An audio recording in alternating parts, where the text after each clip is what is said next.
Sunday morning, this past Sunday, I received a text message from one of our agents, a female agent, who expressed concern over several text messages she had received from a gentleman calling himself Craig. This gentleman expressed that he wanted to buy a house, and that he was very much interested. He would also be offering an extra $2,000 bonus for any agent. But it's interesting. I mean, he actually went beyond the call of normal. He was getting into the obscene when he's talking about he wanted the agent to be sexy and promiscuous and dress a certain way, which totally turned her off. So that's one of the reasons, obviously, she contacted me. Plus, she was concerned because it's there have been issues in the past where individuals across the country have basically been predators or prowlers, I guess, out there looking for female agents to prey on. About 3 years ago, we had a similar situation up in the northern tier where a gentleman claimed he had cash and wanted to do this. And actually, several of our agents met this person. I think one actually allowed him in her car, and fortunately, nothing happened. And we found out this actually was I believe a convicted felon who was out on parole at the time. And then we were able, through other channels that we use, backtrack, and this gentleman, not for these reasons, but for other reasons, then was rearrested for fraud and other reasons. So I mean, it brings the message home. We think we're safe up here in the North Country. We are safe, but we're not any safe than any place else. We just have less people, so therefore we have less occurrence. It's not that it doesn't happen. It can happen anywhere. So anyway, so the agent texted me. I said immediately, this does not sound correct. This does not sound proper. Don't have any more contact with this person. And I would get a message out later that day. I came into the office. I sent out emails to both boards, although it was seemed to be a Clinton County issue. I sent out members to both boards. And following those messages, I received other messages from other female agents and brokers, for that matter, saying they had been contacted similarly by this person. One actually knew his name, and they knew him, and they were working their own back channels to. They have friends in law enforcement, so they work in their own back channels to see what they could do. Unfortunately, my position is all I can do is warn you. When I send something out, I'm warning you, because unfortunately, as I said, until something actually happens, we have nothing to report. The police will do very little in those cases. They can do some things because there are other issues involved, depending on what is said and how it's said. And the fact that this was text messages, so there was an actual record of it. But from a board position, I'm kind of got my hands tied. There's not much I can do other than let you know it's happening and be careful. Agent safety has always been a priority. In fact, our last Agents Day, which would have unfortunately been April of 2019. Yeah, 2019. We did a great presentation given by the son of a Arkansas agent who was murdered. He has since then started a foundation, and they go around the country talking about her experience or what happened to his mother, as well as and bringing it home to people, because again, it can happen anywhere. But agent safety is a number one priority. Actually, September is Realtor Agent Safety Month, as designated by the National Association. But realtor safety is something we have to be conscious of, every month, every day we're out there working, because this is a very dangerous industry to work in. Not always. I mean, I shouldn't say dangerous. It can be dangerous. It can be predatory. But for the most part, if you take certain steps, you're attentive, you aren't out there doing crazy things or being I guess, overly aggressive because you want to get that sale, just be smart. I mean, there are some brokers have policies, which I can't get into because they're broker or office policies, but there are some brokers have office policies that, set certain standards and make sure that two people know where you're going at all times. If you're doing a showing, there's all kinds of things that can happen. And NAR and NYSAR both have programs that help educate members on what can and should be done in those situations. David Legaz, who is the current NYSAR president from Long Island, a former police officer, has an extensive background, obviously, in public safety and safety in general. And he did a recording of a presentation, or did a training, I guess, and they recorded it and then they put it up on the website for anyone to view and watch and pick up some of the topics and some of the interest points that he points out that all agents need to be aware of. Agent safety is always top of my priority. So hopefully this hits home and people will continue to be watchful and mindful that, there are predators out there. Distinct honor to introduce President David Legaz. After a successful career as one of New York's finest, Dave retired as a sergeant in 2002 after responding to the 9/11 World Trade Center tragedy and losing his partner. Dave combines his 2 decades of law enforcement experience and 25 years of real estate practice to teach real estate professionals internationally how to reduce their risk of being targeted by a predator. In 2019, as a graduate of the NAR Leadership Academy, Dave petitioned NAR's leadership team to create a Realtor Safety Advisory Committee. He was appointed its first chairperson for 2020, and he is also the education chairperson and board of director with the Beverly Carter Foundation, whose mission is dedicated to improving agent safety. Dave also co-authored an agent safety book named Safe Selling, a practical guide for preventing crime without sacrificing the sale. He is the 2021 New York State Association of Realtors president, and he was the 2017 Long Island Board of Realtors president and their Realtor of the Year in 2014. Dave has been an NAR director since 2013 and a NYSAR director since 2012. It is my honor to take it away, Dave. Thank you, Jennifer. And thank you all for being here this morning. If those have problems in trying to write your own bio, just ask your mother to do it. She loves me the most and she wrote down everything. So a trick to all, just have mom do your bio. So thank you, mom. A little about the Realtor Safety Forum. Today is the first day that we're having the forum for NYSAR. It's going to be a standing forum held twice a year at the business meetings. And we thought it best to start off with a CE class on Realtor Safety. The purpose and mission of the Safety Forum is to identify and deliver best practices, influence and impact behavior and a cultural change amongst realtors.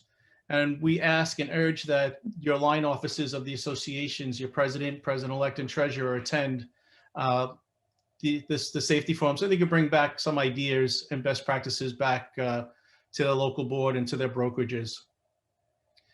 In addition, NYSAR just created a safety page. It could be found at nysar.com/safety.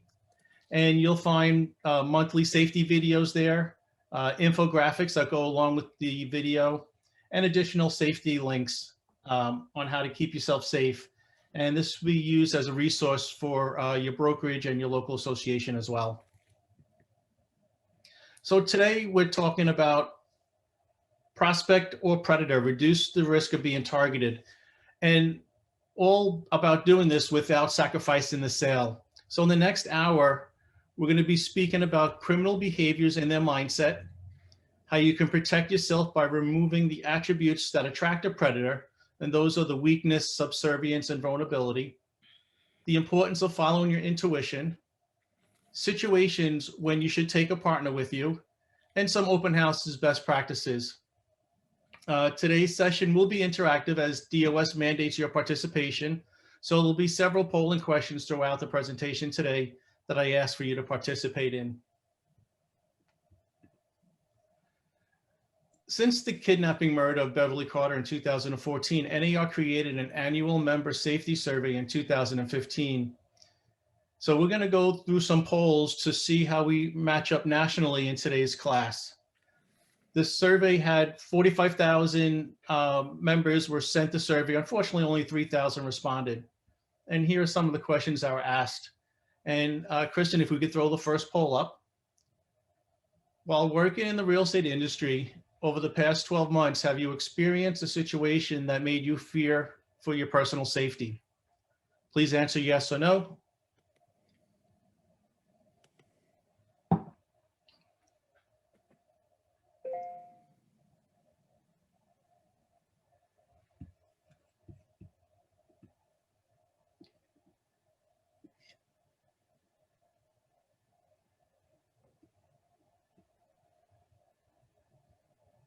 I'm going to go ahead and end it, Dave. Thank you.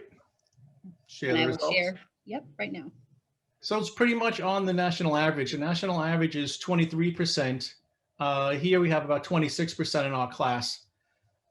And you think, okay, 23% or 26%, it really isn't that much. But when you look at a membership count of 1.4 million members in NAR, that's about 322,000 realtors felt unsafe during the last 12 months while on the job. And if we equate that to our NYSAR membership, that's about 14,000 of our members actually feared for their personal safety.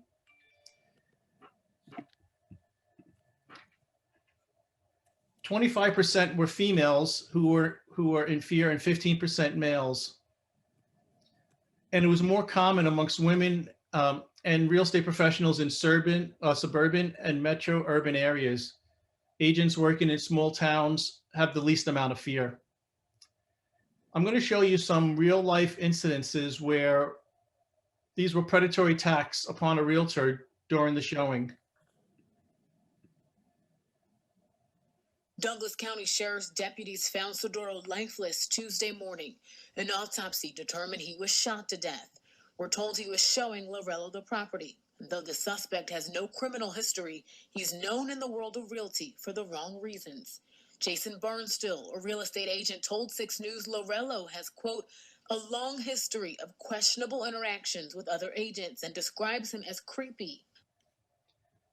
So first off, national studies show that 30% of agent victims were male. And the predator was known to the real estate community for over 10 years and made agents feel uncomfortable. They all knew who he was, but unfortunately, the MLS or the association did not have a safety alert system in place where they can notify the real estate community to let them know that, hey, there's someone who's acting a little strange or creepy out there that we should be worried about. At LIBOR, CEO Tessa Holtz created this realtor safety alert system where an alert will go out to the field notifying scenarios that may have brought up some concerns. It was activated twice in about 2 years. One was a suspicious couple who identified themselves as a wealthy family with children coming up from North Carolina and asked to see vacant homes over $1 million because they needed to relocate quickly. So the scary thing is if they only want to see vacant homes, that should raise a flag that something may be wrong. The second one was at the first showing, a man arrived with his sister, pregnant fiance, and a young boy. The second showing arrived by himself and tried to lure the realtor into the basement of a vacant home. So once these were broadcasted, at least now, if the buyer is identified again, you may decide not to take the appointment or go with the buddy. And if you're looking to create a realtor safety alert system like this, Tessa Holtz has agreed to assist other AEs on this. Here's another recent attack. Both charged with felony abduction and misdemeanor assault after allegedly attempting to abduct a 54-year-old realtor as she waited to show a home in North Ridgeville. The woman was scheduled to show a home on Homecrest Drive when Helton and Evans allegedly asked her for a business card and then grabbed her and attempted to pull her into an SUV. So ask yourself, would she have been targeted if she wasn't alone? Milwaukee realtor James Olson thought he'd be meeting a woman at 15th and Burleigh to show her a rental property. I got there and she was sitting on the porch. When they walked inside, And it just seemed strange to me that all the doors were closed. things took a scary turn. And when I entered the kitchen, the door swung open and a gunman approached me and just stuck a gun right in my face. Seconds later, another man put another gun to the side of his head. And then they whacked me in the back of the head. They rifled through my pockets, asking me where the money was. They left Olson bloody and hurt, stealing his wallet, wedding ring, and iPhone. I feared for my life. I really thought that laying on the floor, I was going to get shot in the head. And here, James Olson is a big burly man, 6'3", 275 pounds. And I had spoken to him after the incident when I was researching for my book. And he was never feared for his life or safety before because he's a male and because he was such a big man. But as we see, he fell to attack of a predator. To some troubling behavior in Hillsborough County, deputies tell us a man is going around looking for female real estate agents who are alone and then inappropriately touching them. So this happens more often than it's reported.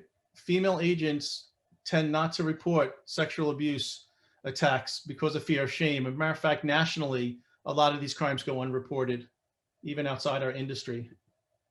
Court documents say Jason Haddad was inside his house alone with the victim. Police say as the two were going room to room, Haddad asked her, quote, what her fetishes were. The victim was, quote, caught off guard and did not respond because she wanted to remain professional. The two continued throughout the home, and according to police, the victim found numerous sex toys, a rope, and handcuffs in one of the rooms. Police say after that discovery is when Haddad sexually assaulted the victim. So this was a listing appointment. We always think about stranger danger when we work with buyers, but this in fact was a listing appointment. Second polling question. In what situations have you feared for your personal safety? And check all that apply, whether it's an open house, a showing, having a client in your car, meeting a client for the first time, or at a secluded property. Please vote.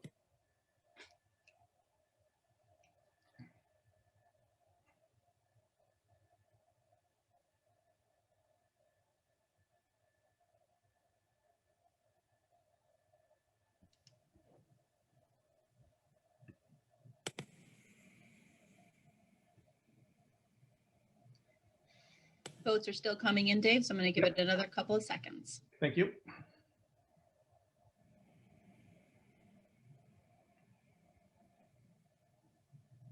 If you're not seeing the poll, go down to your taskbar on Zoom and click the poll. It will pop up then. Sometimes they hide if you're using multiple screens.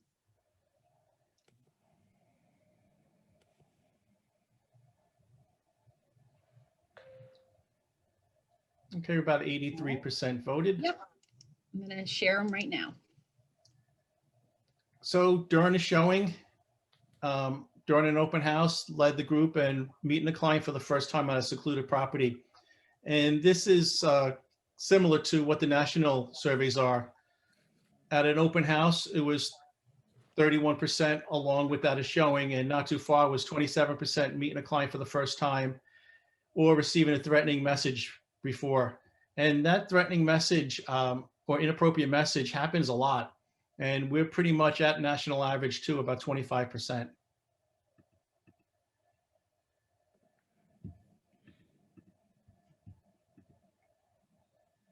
And here's the national survey here. So now the next set of incidents I'm going to show you are predatory attacks that occurred at an open house. Attack was completely unexpected. She says 34-year-old Holdren showed up like any regular customer Saturday and even took a complete tour of the home. It makes absolutely no sense, but he came in and he signed in. He gave his name, he told her where he worked, and he told her about his children. Grant says Holdren left when another client arrived, but he returned later, telling Farrington he had left his phone in the basement. What changed from the minute he left until he came back, no one will ever know. That's when Farrington says he attacked her with a crescent wrench, saying he hit her over the head with that wrench up to 12 times. So I had an opportunity to teach realtor safety for them about 3 weeks after the incident. I offered my services for their association. And I learned a little more about this. The agent was a black belt in karate, and that actually saved her life during this attack. But the predator gave his real name and his contact information, as they most do, because they're not afraid of getting caught. He left initially because other people arrived, and then he returned when he knew no one else was going to be there at the end of the open house, and that's when she was attacked. But again, ask yourself, would this attack happen to Lenore if she wasn't alone? Remember you said. Yeah. Oh, I remember that. Now, another realtor says she also had an encounter with this same man in February, also at an open house, also in Encino. Very, very scary scenario here.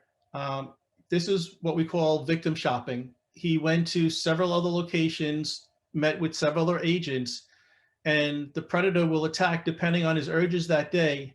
And if he's feeding off your signs of being weak, subservient, or vulnerability, the attack will happen. Again, these attacks most likely wouldn't have happened if she was with someone at this open house. Near this model home in Hanover, Maryland, sales representative Stephen Wilson was shot to death Wednesday evening at about 5 p.m. His cell phone and laptop were stolen.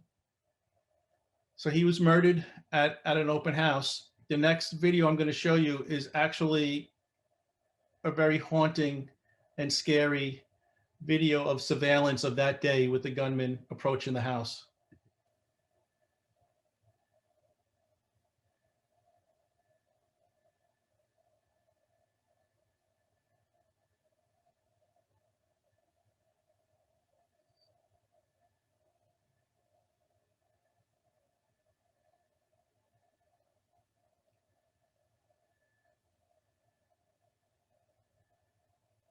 So Steve Wilson, the agent at the model home, decided to lock all the doors.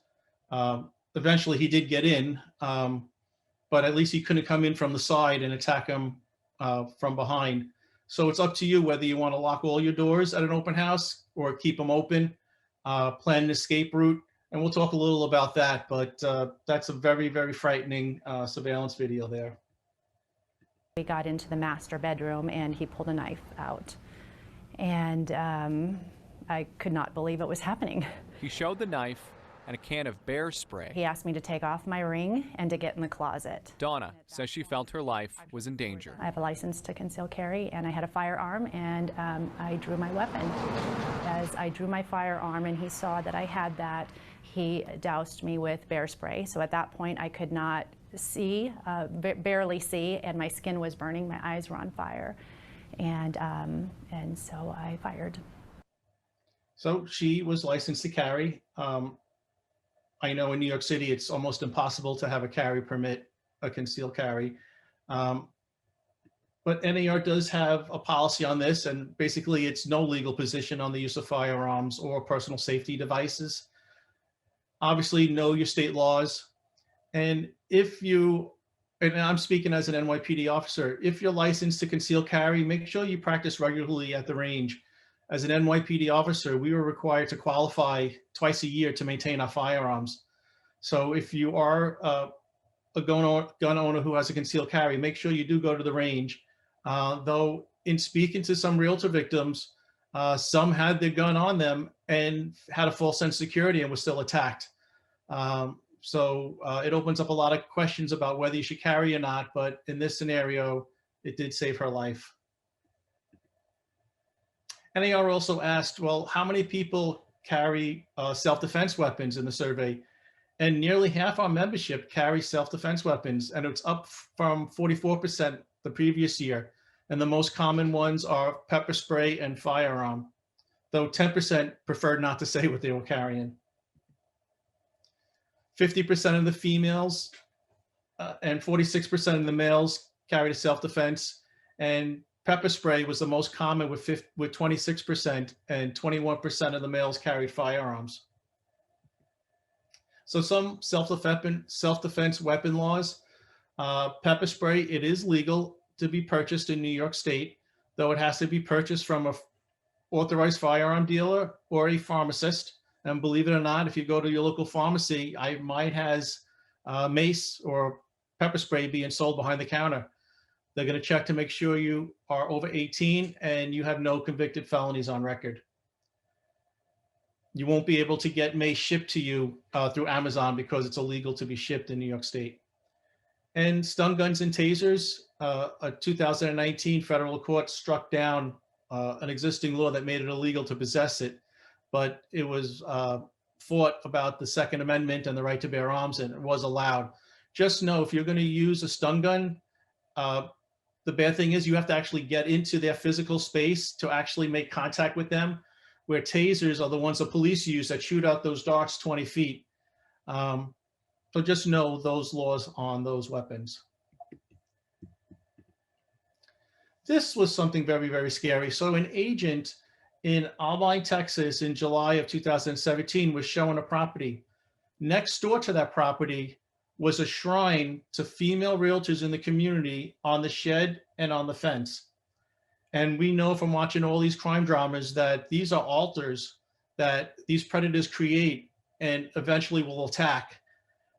Luckily, the police were called, the agent was very observant, and the man turned out to be an emotionally disturbed person, and no citation was issued because he hadn't committed a crime yet. But it's just very, very scary out there with these predators. And it's been going on for a long time. We know Dragnet showcased crimes that were true and changed the names to protect the innocent. Even in 1967, they were attacked. It was warm in Los Angeles. We were working the day watch out of homicide. The boss is Captain Brown. My partner's Bill Gannon. My name's Friday. Mrs. Lily Burnham, a real estate broker, had been reported missing. The preliminary investigation indicated a strong possibility of foul play. So in the investigation, Mrs. Lily Berman was found murdered in the home that she had shown. Officer Gannon and Sergeant Friday found her day planner in the car and then later apprehended the predator. And he was later convicted of first-degree murder. But even in 1967, there was a concern for our safety. Now, everybody has a big why on why they do this, and my big why on why I teach realtor safety internationally, and one of the reasons is Beverly Carter. I had the pleasure of meeting Carl Carter Jr. and his mom's broker about a year after her murder, as they were on a news documentary about the murder, and NAR had asked me to be the safety expert to come onto the TV show and provide some tips to the realtors at the end, which I did. When Carl formed the Beverly Carter Foundation, he asked me to be a board director, and now I'm the education chair for the foundation. But here's Beverly's story, and she did a lot of things right that day. Beverly, for about 2 weeks leading up to the appointment, received emails and texts and calls from the husband and wife pretending to be buyers. It was later found out that the texts that were coming in was from what they call a spoof number. There's apps out there that'll hide the real number. So later they found out those texts were not from that true phone. It was an area that she was showing that she considered very safe. Her pastor lived 3 houses away that she was showing, and her family could have always been seen on that lake behind that cul-de-sac. Beverly told the buyer that her company policy prohibited showing properties alone, rural properties, and then the buyer's wife said, "Don't worry, I'll be there." So then she decided to go on the appointment. It was daylight around 6 o'clock. And earlier that day, Beverly won a $50 raffle, office raffle, and told her husband that she'll be picking up some Mexican food after her last appointment and gave the actual address of the showing. When Beverly arrived at the property to show it, she was only met by the husband. And you can imagine the fright and that sick sense or that sick feeling she had, knowing that she wasn't supposed to be alone there and the wife is going to be there. But before she could say anything, the wife calls and said, "I'm sorry, I'm stuck at work. Please take some pictures and text it to me as you're showing my husband the home." So dutifully, Beverly's doing that, going through the home, taking pictures and texting it. And as they enter the second floor bedroom, the predator took a taser to her side, used lime green duct tape to tape her hands, feet, and mouth and said, "You're about to have a bad day." He backed up his car to the house. The neighbors seen it, the car being backed up and a hood open, but didn't put two and two together. He opened the trunk, dumped her body in. She was held for ransom and eventually killed several days later. And I share the story because, unfortunately, a lot of things happen reactively in our industry. And because of Beverly's passing and her murder, we have more focus on realtor safety than we ever had before.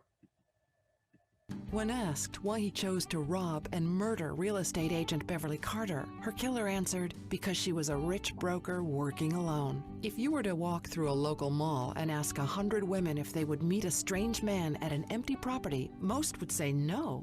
For a real estate agent, that's part of the job description. This is what we do every day, right? You wouldn't tell your son or daughter to meet a stranger at a vacant home for a job interview, but we do that. We may lock our doors on our homes, but we allow every stranger to enter an open house. So we have to start thinking a little differently on how we do our business to keep ourselves safe. So if the first 22 minutes of the presentation didn't kind of tell you that we have a dangerous occupation, the U.S. Department of Labor agrees with us that we have a high-risk occupation. In fact, since 2011, there's been an average of 20 homicides a year upon real estate agents. And to drive the matter home a little more, there are more agents killed nationwide than NYPD officers each year. And as an NYPD officer, I knew I was there to protect life and property. I had a gun belt that had a firearm, mace, a nightstick, handcuffs, a bunch of tools. As a realtor, we don't have those tools. So the survey also said, well, how many were victims of a crime, and is this something we should worry about? Well, 4% reported they were victims of a crime. We said, oh, great, that's a low amount. But when you look at our membership of NAR of 1.4 million, that's 56,000 of our realtor members were victims of a crime. And then when we take it down to the 60,000 members at NYSAR, that's about 2,400 of our members that were victims of a crime, of robbery, assault, murder. They asked, well, when and where did the crime occur? And realtors were more likely to encounter crimes after receiving a threatening or an inappropriate message, text, phone call, voicemail, about 35% of the time. And at 17% of the time, the crimes occurred at the open house. So we have question number 3 here. Does your real estate brokerage have, or are you familiar with them having, any standard safety procedures in place?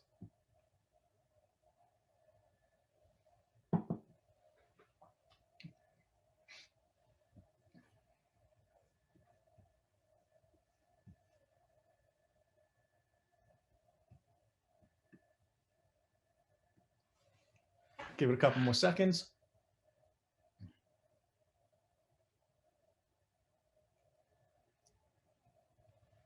Okay, you could end the poll and share results. Thank you. So 63% are familiar with their office's safety procedures, which is great because the NAR survey showed 55% actually have procedures in place. And they also showed that 15% said no. We have 37% saying no. And then there's about 30% saying they don't know if their office has it. So if the office does have it and the agents don't know about it, maybe it's time that at our office meetings, we start talking about these and spending maybe 5 minutes on realtor safety at each meeting, reiterating any safety procedures you have. And if you're a brokerage that don't have any, definitely go to NAR's safety website, and there's tips and ideas for you to create one. So in order to understand why a predator attacks us, I'm going to go over a study that the University of Texas created on the behavioral differences, and we hired them for the research of our book. And they spoke of the difference between a predator and a thief. So a predator, his motive is power and control, where a thief is just purely profit. The crimes a predator is going to commit is assault, rape, and murder, where the thief will either burglarize the house or steal from you. To a predator, there's a huge emotional component to this. To a thief, there's no emotional components at all. What attracts a predator is weakness, subservience, and vulnerability. And what attracts a thief is the valuables and the ease of stealing those valuables. The goal of a predator is to isolate you, and the goal of a thief is to be isolated so they can steal the properties. And for a predator, their decision-making is based all around filling an emotional need, where the thief is just basically potential gain versus potential risk. So the timeline of a thief, there's that need decision where the miscreant arrives at the decision that he has a financial need to do the stealing, whether it's drugs or hawking stuff. The target selection could be the agent or it could be the property. If they're there to steal jewelry or cash from you, you're chosen because they feel like you may be a rich broker. If they're there to steal property from the house, you're just a catalyst for them to get into the home. The planning stage, depending on the severity of the crime, could be very little planning. Could be just a simple robbery of your items or just taking property from the house. And the execution is simple, takes little time, and he or she will attempt to separate you from the property that they're going to steal. And there's several ways they do it. The first way is called a split play. If you're hosting an open house by yourself and you're a female agent, a husband and wife come in posing as buyers, and the wife will start complaining to the female agent at hosting the open house about her husband and how they just got into a fight, and distract her while her husband goes around and steals from the house. If you're a male realtor, the female buyer will start flirting with you to get your attention while the husband goes off and steals the property. Then there's the dust check. And the dust check is, and I've actually seen this happen on me, where you're hosting the open house and they run their finger along the dresser and look at their finger. Then they run it along the bedpost and look at their finger for dust. And now they go to the double hung window on the ledge and go like this and sweep it. And what they did was just unlatch the lock of the window so they could come back in to commit a burglary at a later time. And I actually caught people doing that and I threw them out. And Ring.com got their information and images that we sent to the police. Then there's the people that are more concerned with who could see in and from outside, and that's called the windows or doors gaze. They're not too concerned with the gourmet kitchen or anything like that. They're more concerned about who outside could see in. And then obviously if they start asking about dogs, alarms, or cameras, just know that they may be coming back to plan a subsequent attack. This year, the survey for NAR also asked, do agents understand that crimes committed upon realtors are predatory crimes? And one of the reasons I had asked NAR to put this in is because our teaching is not in alignment with a predatory crime. We were always taught about opportunistic random street crimes and how to protect ourselves from that. But the predatory crimes meet all the predatory behaviors of hunting us down and looking at us to attack. So let me explain to you how it works. So here's a timeline. So a predator's motive is power and control, and there's that emotional component they need to commit the crime and all the activities leading up to it. So for the predator, this is like an obsessive compulsive cycle. They'll do anything to get the high off each of components of trying to hunt you down. So since 80% of the crimes go unreported, a typical repeat rapist on average has 11 victims before ever arrested for any sexual based assault. And the predator's not worried about them knowing the identity. We saw it in one of those instances. He didn't care about giving his ID. So they're going to initially focus you on your photos. And there's certain smiles that can reduce the risk of you being targeted, and we'll go over that. Then they're going to research you, and they're going to go looking at your professional image on your website. And if you have in your tag slogans, I'm here to serve all your real estate needs, that's very subservient. Instead, maybe say, I'm professionally trained to guide you through the difficult process of selling a home. You come off more professional and less subservient or weak with a statement like that. And it's all that language that these predators are going to be searching you without you even knowing it. Then there's a fantasy stage, and they're going to insert elements of the agent's life into the predator's life. So if they search me on social media, they would see I'm an avid fisherman. I love to cook what I catch. I enjoy a great glass of wine. To a predator, he's on the boat with me and I'm baiting his hook. I'm cleaning his fish and we're prepping the food together because in his mind, he's fantasizing about being with us. And he's going to do these steps 1, 2, and 3 on several agents simultaneously. Then they're going to plan the meeting. At some point, the stalking and the fantasy is not providing enough high for him. He's going to try to meet you. And at this point, they'll decide on the location where they want to meet you. And they're going to isolate you or try to isolate you. Then they're going to execute the plan. And this is the first opportunity you have a chance to show your strength. Then they're going to meet you or not meet you. And if you ever had a no-show where you're waiting for a buyer, that could have been a predator because his state of mind and urges were not that comfortable level that day for him enough to commit the crime. So if you ever had a no-show, it could have been a predator who decided, no, this isn't the time to attack. And they're going to do this on several different agents. And this is called victim shopping. And we saw that happening in Encino, California at the open house. Then they're going to set the stage and they're going to isolate you generally in a bathroom, basement, or garage and tell you there's a leak or something that they want you to see. Then just prior to the attack, the predator, once he isolates you, he's going to have some outward signs of increased adrenaline. His speech will change. His gait will change. He may come off sweaty, neck veins bulging. And by understanding any of these signs, that's your opportunity to escape. So let me speak a little about the commercial background checks and how I believe sometimes they're not completely effective. So databases generally contain about 13% of the convictions. There's a 30% error rate. Habitual and serial rapists attack about 11 times before they ever get arrested, and 70% do not even have a felony conviction at their first arrest. So the background checks these commercial checks aren't the ones that your state or local police use or your FBI uses. These commercial ones have a lot of errors and missing information. So I don't want you to have a false sense of security because you ran a name through a service that everything is going to be okay. So how do we deter the predator? We want to remove weakness, subservience, and vulnerability. And it starts with smart marketing. And we don't want to share personal information. And I used to be a victim of this. I'd show a home in my town. I'd say, well, I live on that brick house on Main Street. My kids go to this public school and we go to this house of worship or that after school program. Now I just told the miscreant how they could attack me and my family.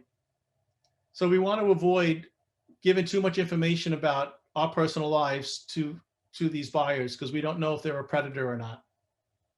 And you want to prevent using any alluring or provocative photograph. We see Beverly Carter. She's a beautiful woman there.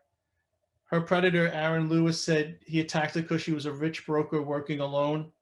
Well, she looks like a rich broker there with the jewels. She has a beautiful smile on. And remember back in the 80s and 90s, we used to get the glamour shots before we did our business cards. If you think about it, we're probably the only profession that have pictures on our business cards. Our attorneys do not, our accountants do not, title people do not generally. So maybe we should think about doing how we do our photos. And if you are going to do a photo, we have some do's and don'ts. You want to avoid full body pictures whenever possible. You want to take pictures at the shoulder or higher. You want to wear professional clothing, a shirt that goes no lower than the top of the breastbone. Don't wear anything form-fitting. Try to wear professional colors and have a professional authoritative smile and expression. And you see here, the one with the green line, her head and face is aligned and she has a professional smile. The one with the red line with the head tilt, that one gives an impression of being subservient to a predator. And when they're stalking you and they're stalking your photos, they're going to go after the one on the right that has the head tilt as opposed to the one on the left. So if you are going to use photos, check your business cards. And if we were in person, I would have collected your business cards and pointed some of them out. But try to remove any photos with the head tilt on there, because it does look subservient and weak to a predator. And then how do we remove subservience, weakness, and vulnerability on the initial call? Well, you're going to use neighborhood and property information. You're going to establish power and control back, and you're going to set expectations. And you're going to do this by, at the initial call, thank you for inquiring on 123 Main Street. It's one of our most popular listings. This home has plenty of windows accenting the natural sunlight. So what did you just tell a predator? That people could see from the outside, and that there'll be more people possibly showing the listing when you're there. And that could deter the crime. The next is you're going to establish power and control. You're going to say, instead of meeting at 5 p.m., let's meet at 5:30. And even though you know you're available at 5, the seller's available, or there's a lockbox, but by you changing the time, you're bringing back power and control. And then you're going to set expectations. You're going to state that we'll be spending no more than 15 minutes at the showing, as the sellers are due to return at 5:45. By setting expectations that someone may be returning in, you may limit the amount of exposure you have with this buyer who may be the predator. And by using these three simple scripts, you're taking back control and power, and you set expectations. To a normal buyer, it's a normal conversation. To a predator, you may deter being attacked. You could also, at the showing itself, remove weakness, subservience, vulnerability by what I call having an empowered greeting. And obviously this was pre-COVID, when we were okay to shake hands, but while standing on a porch step, reach down to greet your buyer. And psychologically, to a predator, you're not appearing weak or vulnerable, because now they're forced to look up at you. Have a firm handshake when we were doing handshakes, because it was a sign of assertiveness and strength. And think about bringing a buddy. And I'll give you 4 scenarios on times when you should bring a buddy. But first, we have our next polling question. There's 3 combined. Please post them. Dave, while they're answering these 3 questions, we had a couple of questions in Yes, chat. please. Thank you. If you don't mind. Okay. The first one was, should you always say there are hidden cameras on site? Perhaps put an ATD sign in the front yard prior to an open house.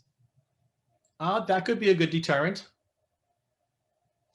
The next question was asking if you could repeat the words replacing serve your real estate needs. Right. Yeah. So the concern is you're looking to be subservient to a predator by having that weak statement. And then the last one was someone asking about if you think the COVID protocols that we need to follow for in-person showings create even more isolation that before makes us more vulnerable to predator attacks. Would it be easy for the predator to look at New York State's website to see the phase 2 rules that we must follow? I don't know about that. I think because of the COVID protocols, we're actually doing open houses a little safer now. In the past, you'd open the door and allow tons of people in at one time. And I'll show you a slide how even before COVID, I would only allow one group of buyers in at a time while others waited outside.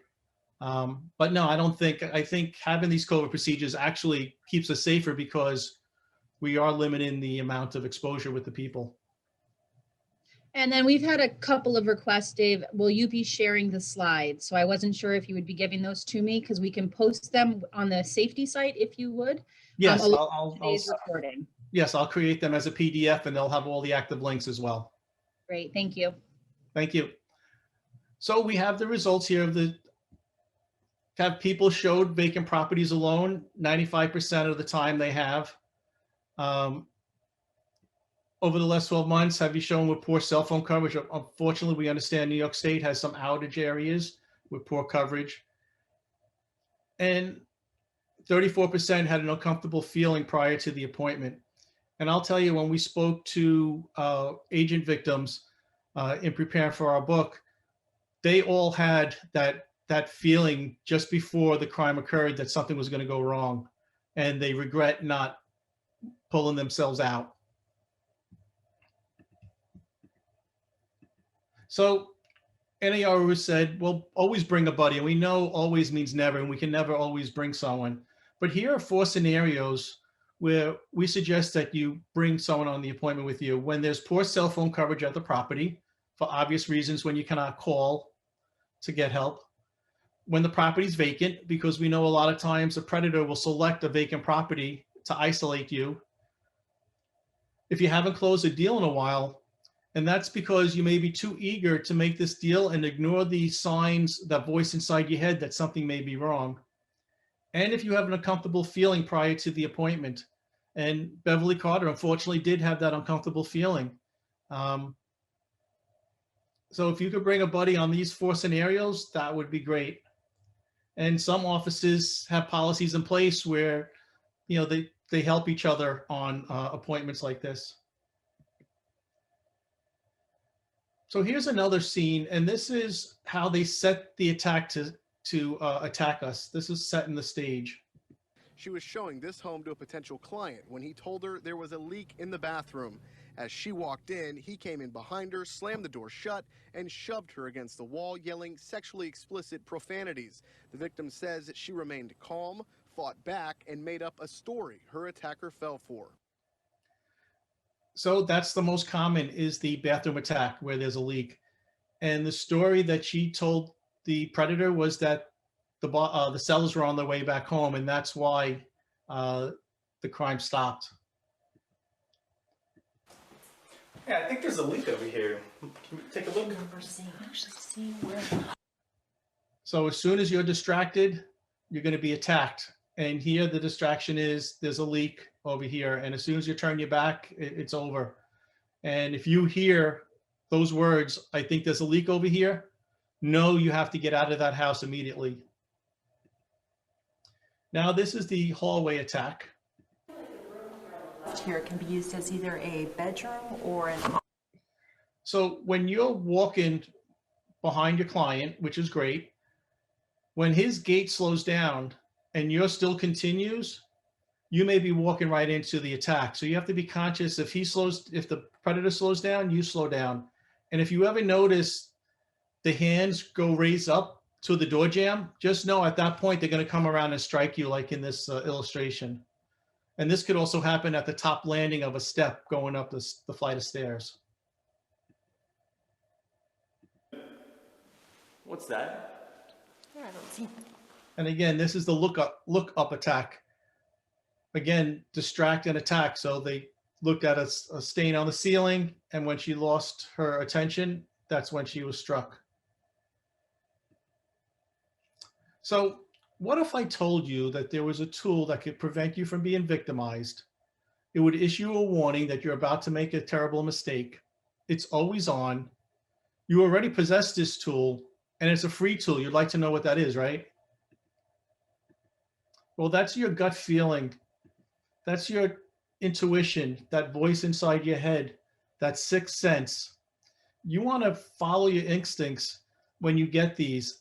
These agents we interview, these agent victims, all regret not listening to that instinct that something may be wrong. And they went through the appointment and then they were eventually attacked. So when you get those, don't discount it. Don't discount those feelings. Use a ploy to get out of the house at that moment.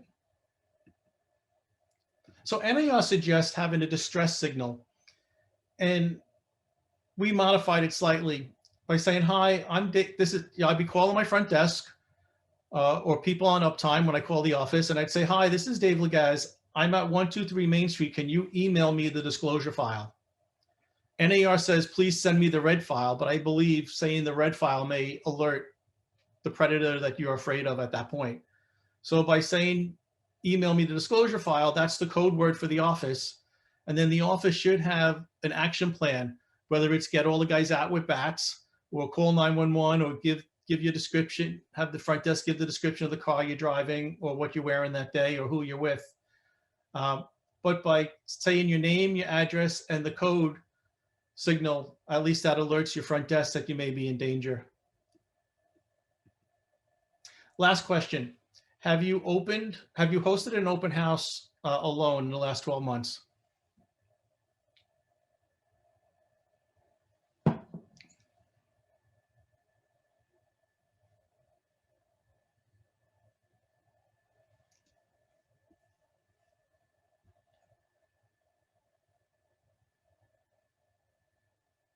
right, couple more seconds. Okay, close and share the poll. So about 41% host open houses alone. And NAR survey shows about 51% do it. And of those who did host them alone, 32 felt unsafe while hosting. So there are some ways to host an open house, what I consider best practices. So in order for my team and I to have the privilege of hosting an open house on one of my listings, pre-COVID, they would have to door knock, and they would door knock the neighbors, and they would tell the sellers that from the open houses from 1 to 3, but from 12 to 1, we're inviting the sellers to come in to preview it, the other neighbors to come in to preview the house, just so you can have a special lead generation conversation with them, but it also gives an ear and an eye out for them to look out for you. So we never host them alone. Generally, it would be a listing agent and a loan officer and possibly a second agent. We'll plan escape routes. In Queens, we have a lot of side yards that are locked. So just know if you're planning to escape through the side or the rear, that gate may be locked. And we're going to control the traffic, and we're going to sign them in and ask for their ID. So here's an example of an open house I had done 2 years ago. 30 degrees outside, about 12 inches of snow on the ground, about 25 buyers waiting to get in as we control the traffic with one family in and one family out. So not only did this protect our safety in the open house and the valuables of the open house for the seller, but it also created an urgency amongst the buyers because now they see other buyers interested in the property. And the neighbors who keep on looking outside their house, they're saying, wow, they're doing a great job at the open house. There's always people out there. But more importantly, you're keeping yourself safe by controlling the traffic. At LIBOR, we also created this notice sign where you could put it on your outside saying that you're going to be asking for ID at the open house. Simple things: walk behind the prospect, direct them, don't lead them, avoid attics, basements, or getting trapped in small rooms like bathrooms. If you're going to be hosting by yourself, notify someone that you'll be calling in every half hour or hour, and if they don't hear from you, they should check on you. And inform a neighbor that you're doing the open house, and by doing the door knocking, it definitely solves that. I do want to share a quick story with you, though. When I first got licensed in December 1995, there was an agent from ERA Quality Homes in Brentwood, Maria Garcia, and she was preparing a foreclosed house for a showing when she made the mistake of her life. As she was preparing the house, the neighbor next door says, hey, I'm considering selling. Can you come take a look at my house? As soon as she entered that house by herself, she was beaten and her throat was slashed with a knife and she was killed. And we know we're always asked to go visit another neighbor's house when we're hosting an open house. Maybe schedule that appointment, come back with a buddy, because we don't want you to be the next Maria Garcia.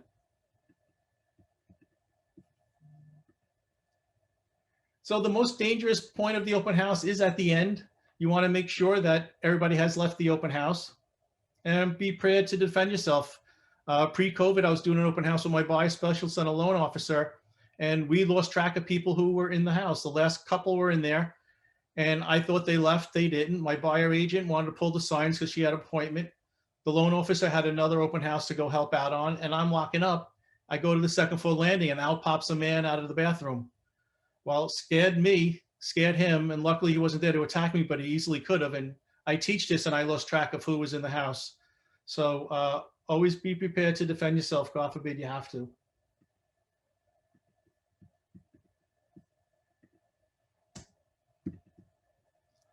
So prescription drugs. The survey also asks, well, how many times prescription drugs are taken from the home? And 42,000 realtors last year reported that items were stolen from the medicine chest during an open house, and 28,000 reported during a home tour that they were taken. So we have to instruct our sellers to make sure they are safe. So here are some safety tips. Ask the sellers to remove the prescription drugs, lock them up, put them away, stow away any valuables, mail, cell phone, jewelry. Remove family photos, and we know that's a staging term too, but also for stalking. With high definition cameras now going on the internet with family photos. You have to be really careful about what you're putting up on the internet. And if you do have photos that have sensitive information or pictures of young children, go to boxbrownie.com, boxbrownie.com, and for pennies on a dollar, they'll digitally remove any of the photos needed. You want to make the house safe, remove any hazards. My pet peeve is those butcher block of knives. I'll take it off the counter and put it underneath the sink. You want to keep the house locked at all times. Tell the sellers, invest in deadbolts, sliding glass doors. Make sure you put that broomstick in there to prevent people from coming in. And advise the sellers to be aware of those unexpected visitors. Obviously, sometimes buyers and agents knock on the door to show last minute without an appointment, but also that Craigslist rental scam that's out there, where they'll take your listing and your advertisement, show it as a rental, and try to con a tenant from paying them money. And before we finish up today, I just have one more topic I want to touch on, and that's staying safe at home. And as an NYPD sergeant, one of my assignments were to supervise the domestic violence unit in numerous Manhattan housing developments. And after learning about a realtor who was killed by a husband in a double suicide a few years ago, it sparked my desire to spend a couple minutes on domestic violence.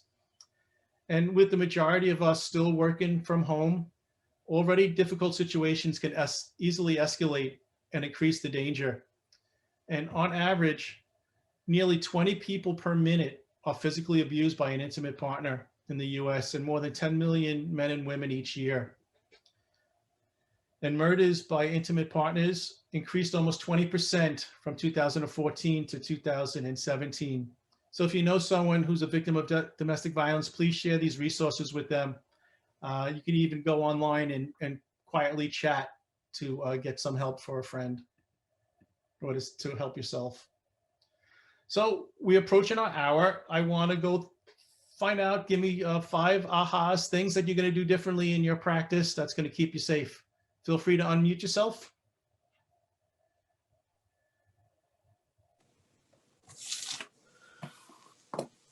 Wear less jewelry. Very good. Wear some sensible shoes, because I can't run well in heels. That's a very good point. Is dress for the weather too. Heels, it's hard to run. A seller. Rethink doing open houses alone. Right. And if you can't get someone to host the open house with you for the full amount of time, maybe have someone drop you off and stay with you for the first 15 minutes and at the end as well. How about be more professional? I'm sorry, say that again. Put a sign on. Sorry, go Christina. Put a sign in the front of the house that you will be taking IDs. Yes. And Dave, I think you mentioned this once before in another situation, but when you're showing a house, park in the street so you can get away. Don't get blocked in a driveway. Correct. I'm going to check with my broker on what the office policy is, and if we don't have one, I'm going to create one for her. Awesome. That's great. And the good you're doing. And train the agents, because I do the training. Okay, perfect. Have this conversation more with our office and our team. Yep. Yeah. At office meetings, if you could spend 5 minutes at an office meeting dedicated to safety, and also do some public kudos for someone who maybe helps someone at an open house or helps someone be a buddy during a showing, and acknowledge them, that'll create a better culture. Dave, can I ask you a question? It's Kelly. Yes, hi, Kelly. Would you recommend having a back door left unlocked so that you can get out, or is that not a good idea because it's another way for someone to get in when you're in the front of the house? Right. So NAR, we actually spoke of this a lot, and we're in the process of rewriting the safety course. NAR doesn't have a policy on whether you should lock it or unlock it. It's what you're comfortable with. I prefer not to have anyone come in. We saw that frightening video with the guy with the shotgun who killed Steve Olson. He tried that side door. If he would have got in, he would have been more quietly. Obviously, he did get in to kill the agent, but I prefer to have everything locked, knowing that no one else is going to come out at me, and I'd have to defend myself with who's ever inside. But that's a personal preference. Okay, thank Thank you. Hi, Dave. Yes. With a commercial. Hi, Dave. It's Deb. Thank you so much for this phenomenal presentation. I picked up two interesting things that never crossed my mind. The appearance of subservience. I've never really actually considered that. And that's a really big point that most of us are trying to be there to serve. We focus on it. We usually announce that in our advertisements. So that's point one, the vulnerability because we're not aware. And I'm shocked at how many men have been attacked. And I think men don't think they can be attacked. Men don't walk in there. My husband's done open houses alone. Anybody with an open house that's empty, anyone could have walked in with a gun. Sure. And Sure, and it's true thank that you for that understanding. national studies show 30% are Asian male victims.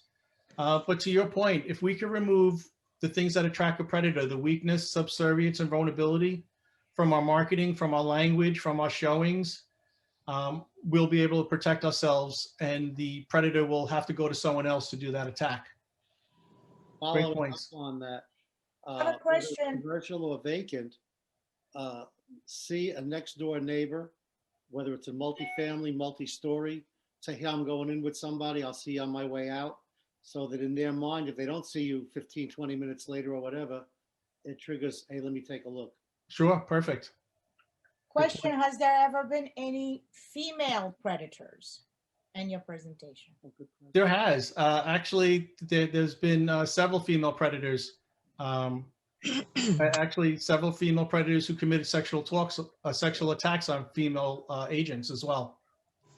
It's an equal opportunity predator. Can you repost the safety tips? Is that possible? Can we get that sent to us? And are we allowed to repost that? Which safety tips are you speaking of? It came up on the screen a couple of slides ago. It was a list of safety tips. Oh, yes. So I'm going to provide a PDF of my slide deck. So it'll be in the meeting planner for you to download. I'll get that done immediately after our class. Are we permitted to repost that? Yes, please. Okay, thank you. We will also be posting his slides and today's recording on NYSAR's safety page. You can also find the information there as well. On NYSAR safety features, I might put that in. Perfect. Dave, I have a question for you. Yes. Has NYSAR or NAR ever considered making safety part of the required CE or adding it on? Because people just don't know. They're not aware, and they need to be. This is really detrimental to everyone's, not only your own safety, the safety of other people in the property. Yeah, one of the things we were able to do several years ago on Article 12A committee was to add 1 hour of safety in the pre-licensing class. Many states also has it as a core requirement for CE. So that may be something, if the membership wants, we could see if we could get that. I know we have a lot of core requirements now that keep on growing, and there may be even more after the fair housing concerns that Newsday spotlighted. So, but it's definitely something we should look at across the state, across the country. Other states are doing it as well. Hey, Dave. Hi, good morning. And I just also want to just say that even the vacant homes, you might have people inside, squatters inside, like even the foreclosures and the short sales. You have to be aware of that. Sure, definitely. And if you do confront someone, just leave, you know. Hi, good morning, Dave. I just want to say thank you. This was an amazing presentation. And my takeaway was tilting your head in a profile photo shot. So that was very interesting to hear that they look at that. And thank you so much, everybody, for being here and keeping safety front of mind. Take care. Thanks, everyone. Let's give Dave a round of applause. Excellent information. Fantastic.